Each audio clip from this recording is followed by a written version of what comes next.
Hello, and welcome to the Heavy Pen Podcast, the show where I, your host, Chandelarian, sits alone in a room and talks to you about storytelling, why it's cool, why it's important, and how to do it responsibly. I am not going to retake that, and instead we're gonna roll with it. Hello, everybody. Welcome to today's episode. I'm just going to apologize ahead of time and say, excuse me. I am a little bit sick, so if my voice sounds weird, that is why. But we're not going to let it stop us a second week in a row, and we're going to plow forward unafraid of, I don't know, vocal strain or sounding like I have like a small creature living in my nose. I don't really know what we'd be afraid of, but we're not going to do that today. So watch out, I guess. But yeah, today we will be talking about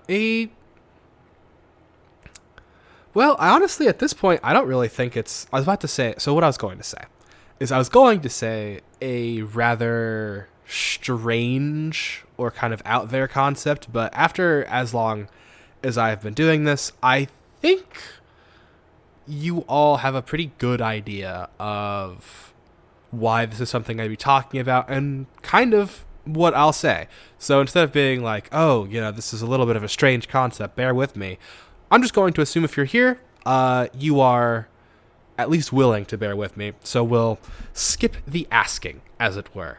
But yeah, today we'll be talking about sincerity in storytelling. And I'm going to explain what I mean by that as well. But yeah.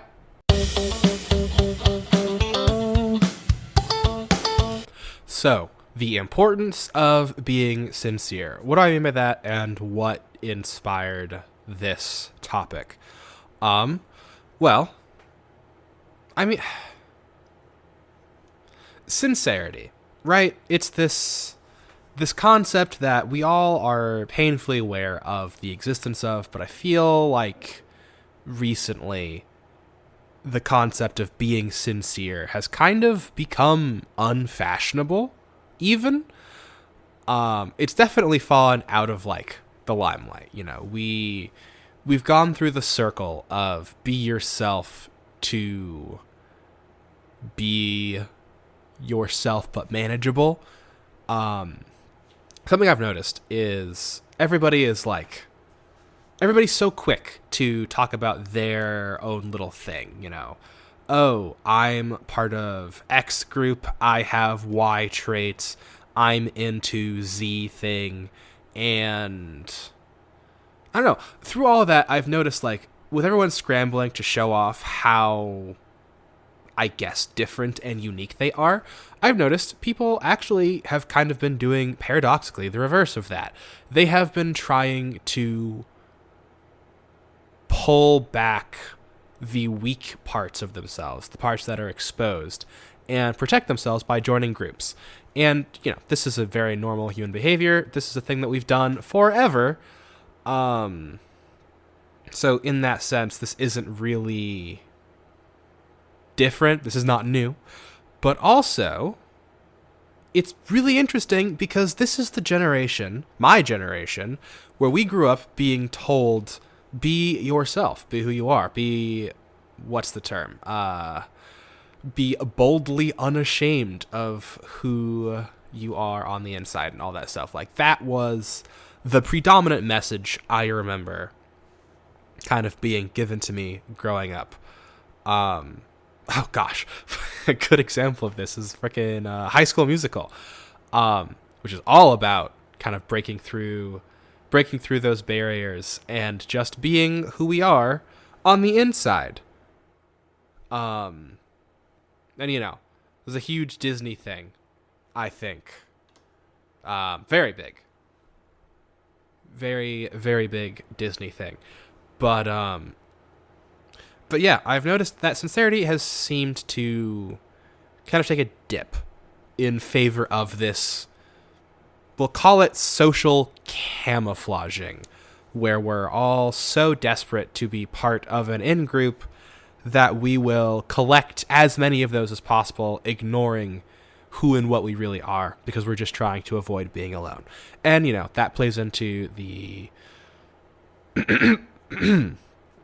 that plays into like the loneliness epidemic stuff, the whole like the friendship crisis, the meeting people is so hard, all that stuff. Like this is me. I don't want to sound dismissive, because like this is stuff that I am like in the middle of. Like I am this generation.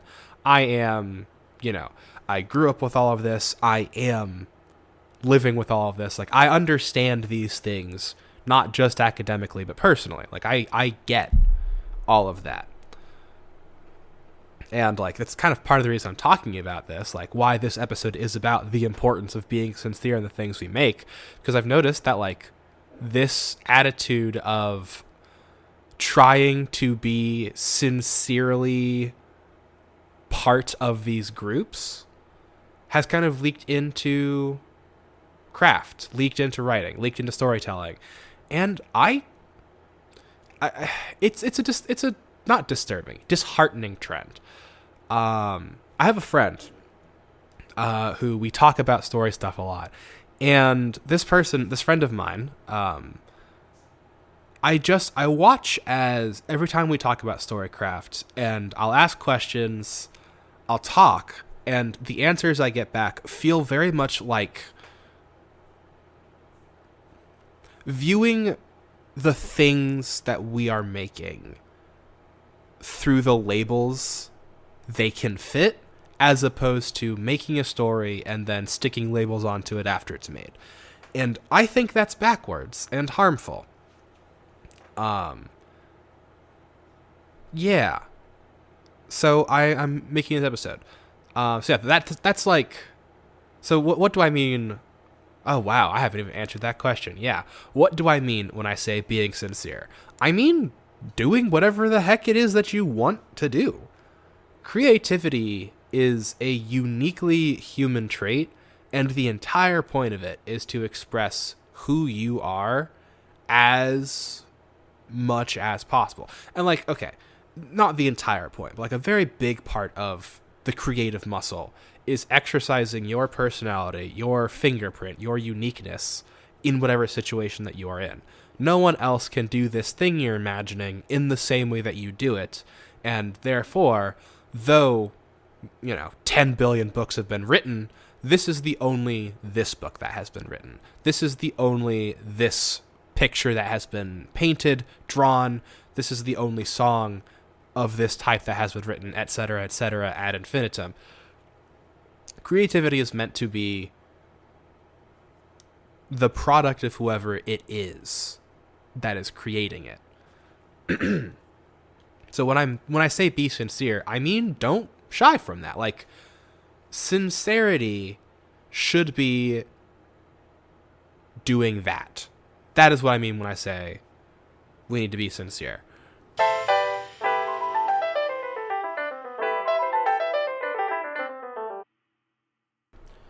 A big thing I've noticed kind of in myself, and I think I see in other people, other creatives as well, is this sort of this sense of competition. We've, for lack of a very clean analogy, we've kind of done the sports thing where we've entered into competition and the competition has become the purpose, the goal.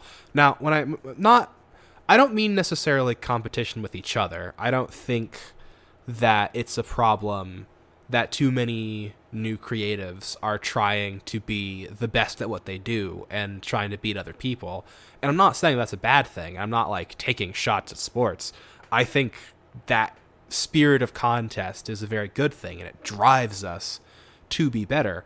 But I also think that that specific drive, that drive to be better, has a kind of a negative shadow that I've noticed falling out over a lot of people who otherwise would wholeheartedly embrace the act of creation, like who would embrace this side of themselves and go for it and do things.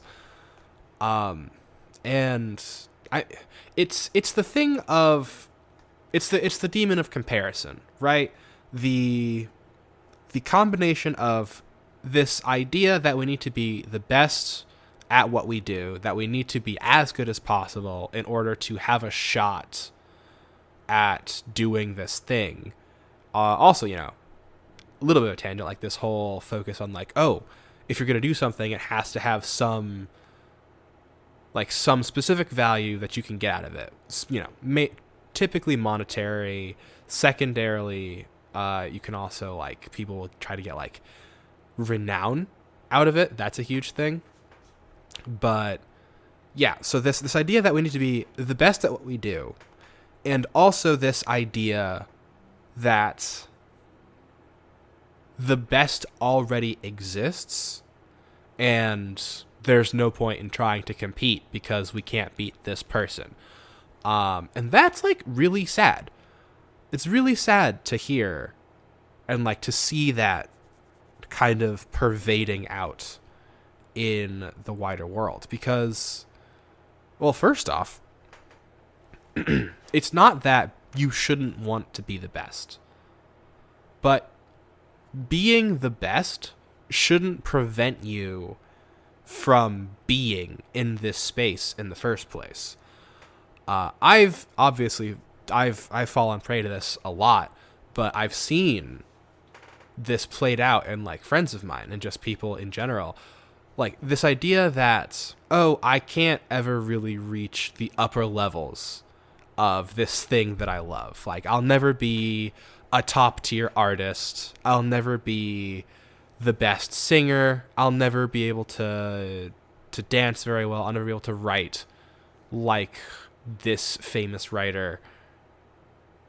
And like this bizarre finding of peace with that concept. Like the idea that like, oh, I'll never be great at this thing, so it doesn't matter. I don't have to care. Like, I'll never be good, so I won't try to improve because there's no point. And there's a lot of like things behind that, and I've considered doing like a deeper dive into that mentality, and who knows, maybe I will in the future. But right now I just want to focus on like the idea of, if you'll never be the best, who cares? Like, who cares if you'll never be as beautiful of a writer as J.R. Tolkien? Maybe that's just not where your skill cap's at, and okay. But does that matter? Should you not pursue heights because you can't get all the way to the top? I think that that's like really sad. I think that is a tragedy, because you're denying yourself the right of competition because you'll never be as good as this other person. And like, I don't know, that's just really sad to me that you won't let yourself try because you don't think you'll ever be as good as someone else. That's just heartbreaking to me. But like beyond that, like the competition doesn't, like, it's not a real competition. Like, why do we do what we do? Why, going back to the athlete thing, like,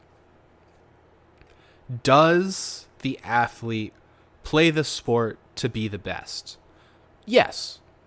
The athlete seeks to improve. The athlete seeks to be better than they were yesterday. But the reason they do this sport isn't to be the best at this sport. It's because this sport is something they love. Like, think about it. the thing that you are holding yourself back from, the hobby, the creative pursuit, the goal that you are walling yourself away from, the thing that you love that you won't touch. Why do you love that thing? Why is this the arena that you are looking into? There's this great little side chat from this show called Soso no Frieren. It's very, very good. Highly recommend. But in it, there is this wizard, this mage, and her apprentice, and they're talking about whether or not they like magic. And the apprentice goes, well, I only really chose magic because I needed something to be able to support myself. And her master, the wizard, the elder wizard, counters that by saying, but it didn't have to be magic.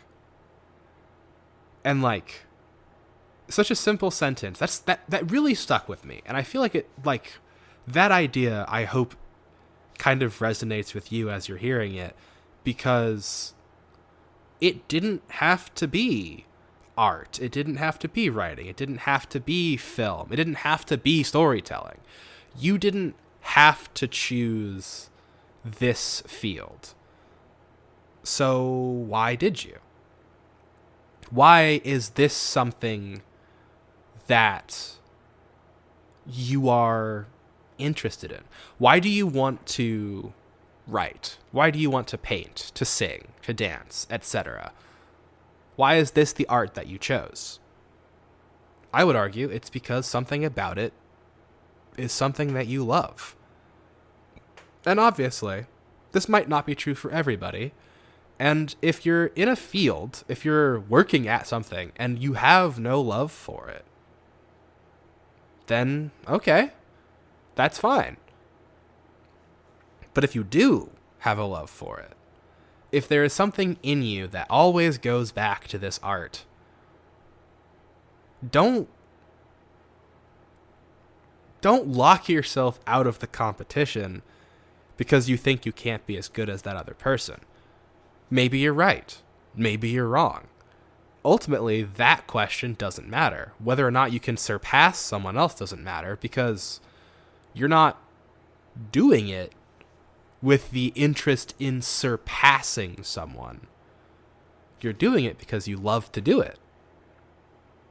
And that should be the core. That should be more important than how good you can get or how much value you can extract out of it. This competition thing, this idea of comparing ourselves to the best and not being able to see the path to them, it's a distraction. It has forgotten, or it has made us forget, why we do the things we do. Like, who cares? You love this thing, so who cares if you can't be as good as someone else? Don't let that steal your joy. Because ultimately, your joy is what should be the thing that drives it.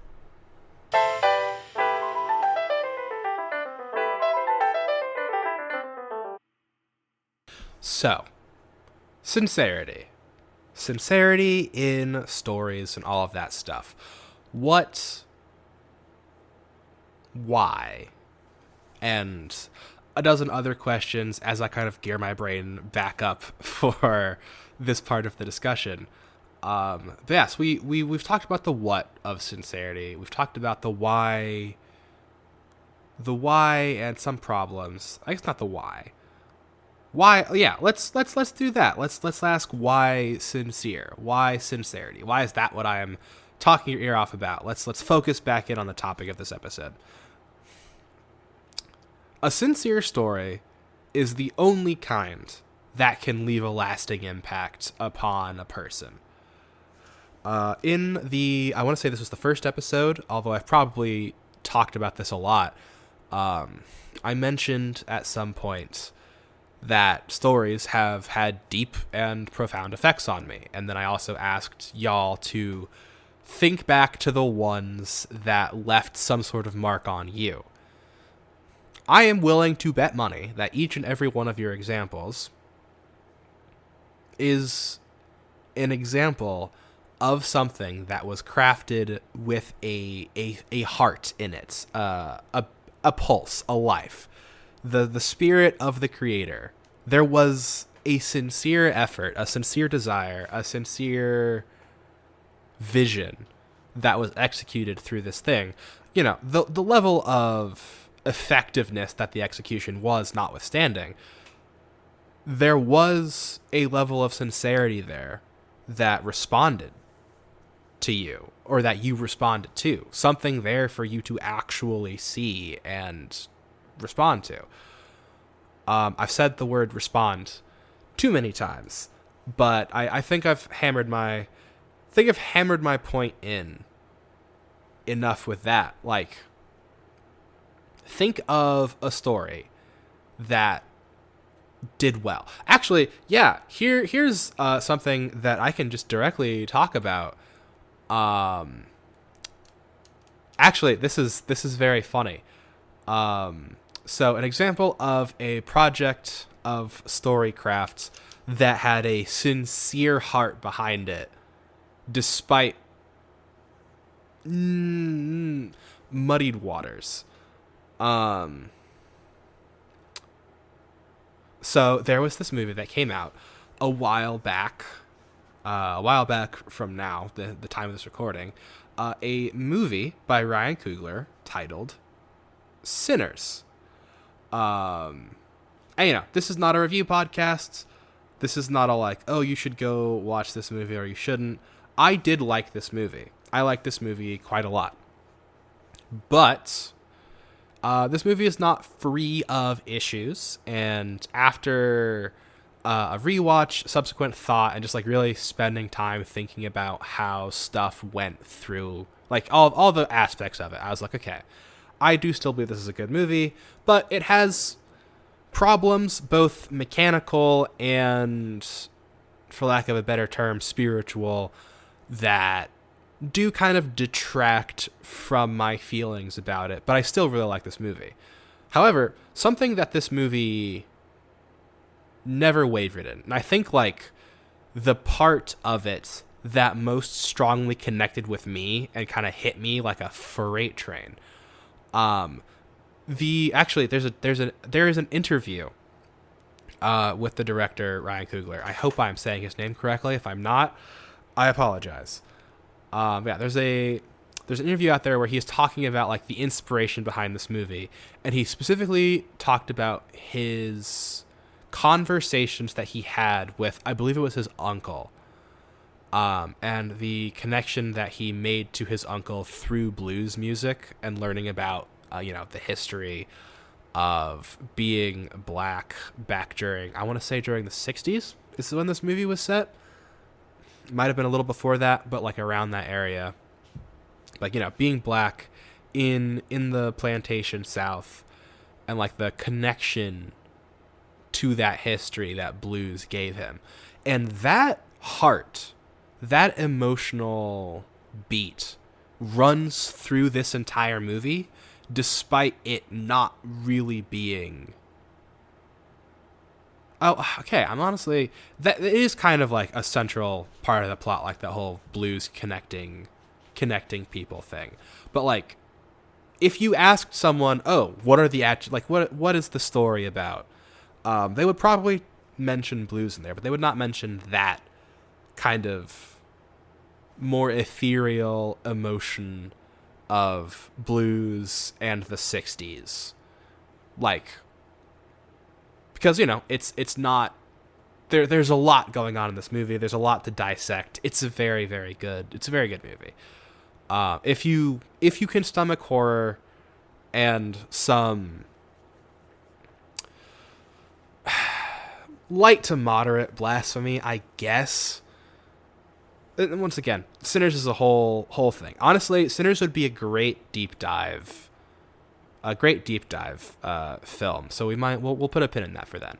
But yeah, the sincere heart behind Sinners is Ryan Coogler's conversation with his uncle over blues. And that emotion, the emotions of the blues, the emotions of the way that music connected to history, that sincerity will click with you. You will feel that. Whether or not you respond to it is, has something to do with you and your own history and all of that. But like, you don't miss it. You don't miss that feeling in your chest. And that is true for all stories that are good. All stories that last in a person's mind at all. It's always the things that are real that people remember. Another example, there is this book. The book is titled An Autumn in Amber. It was written by I am forgetting the author's last name. This is a Japanese person. Hold on. Mei Hoshi. I'm trying to remember hold on. Let me see if I can pull it up. An Autumn in Amber, a 0-second journey by Mei Hachimoku. Yes, thank you. Mei Hachimoku wrote this book about these two kids traveling to Tokyo after time has frozen for everyone but them. The translation is a little bumpy, I would say. It's not bad, but I don't know if it's a great translator and a bumpy writer, or a bumpy translator and a pretty decent writer, but the prose is nothing to dramatically shift your perspective on the world. And even the story itself, while still, I would say, very good, it's not going to redefine anything. But reading this story, the feelings, the sincere emotion, the sincere desire to convey these characters, their struggles, their lives, the whole situation that they were caught in, it reached me. The sincerity of, I want to portray this world, got to me. And I don't know, when I finished it, I just kind of sat back, and I was sad that I had finished it, because I was like, I can't get that emotion again, because that emotion is unique to that book. That is the feeling this author wanted me to feel, and I'm not going to get that again, because I've already, this book is singular. Just because it's not, the next great work of literature doesn't mean that it wasn't beautiful. And it could not have been beautiful if it was insincere.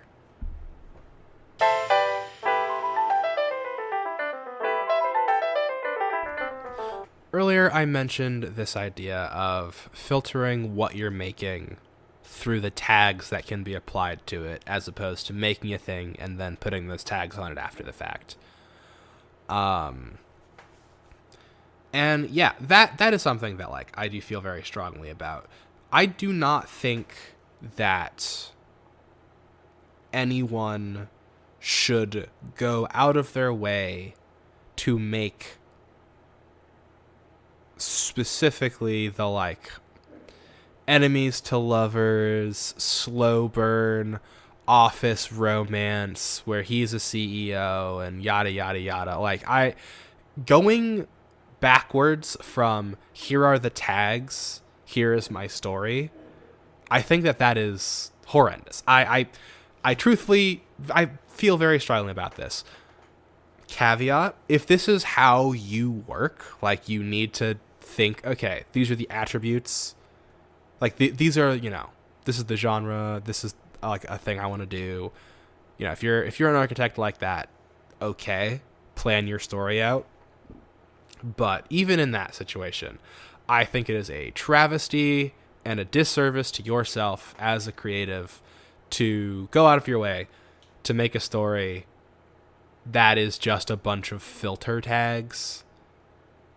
It makes me feel weird and gross and upset to think like, oh yeah, I'm going to write a childhood friends, slow burn, rivals to lovers, happily ever after with no cheating, and then write your story from that point. Like, I write the story you want to write. If that's the story you want to write, then do that. But don't do that because you think those tags are popular.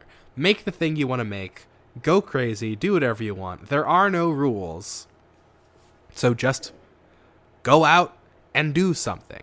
Every great story, every genre shift of literature, all of that, like everything that has ever been made that changed stuff was not made with the intent to fit neatly within lines. And, if I'm wrong, tell me that. Give me your engagement. Enter into the dungeon of the comments and assault me with your knowledge or whatever. I don't know. I'm kind of losing the plot here. I get very worked up whenever I think about this. It's like, it bothers me so much. Make what you want to make. Don't make what you think will sell. Figure out how to make what you want to make sell. Like that's I guess that's like the thesis of this portion of the episode, is just make what you want to make and then figure it out from there. Don't make what will sell to people. Because, like, it might work, but you'll like it less than if you just started from where your heart was. I think that's important.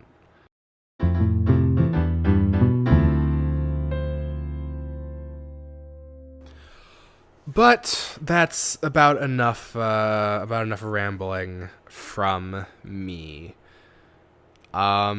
Yeah, thank you all once again for coming out and hearing me rant in the empty room and all that jazz. I tried a different recording method today. It shouldn't really affect too much, but we're gonna see how I like it. And, it's mainly just to make certain things easier on me in the post side of things. Bonus points if you can guess what it is. Not that it really matters. But, yeah. I guess, oh, right, yeah, I wanted to try... I've lost my train of thought. I've completely lost my train of thought, and that thought was probably not important anyway. But yeah, we're gonna wind down now. But thank you all so much for coming out and hanging out with me. I have been your host, Chandelarian, and I hope that you are having a wonderful day, night, or whatever time it is, wherever you are. And I will see you all in the next episode. Bye-bye.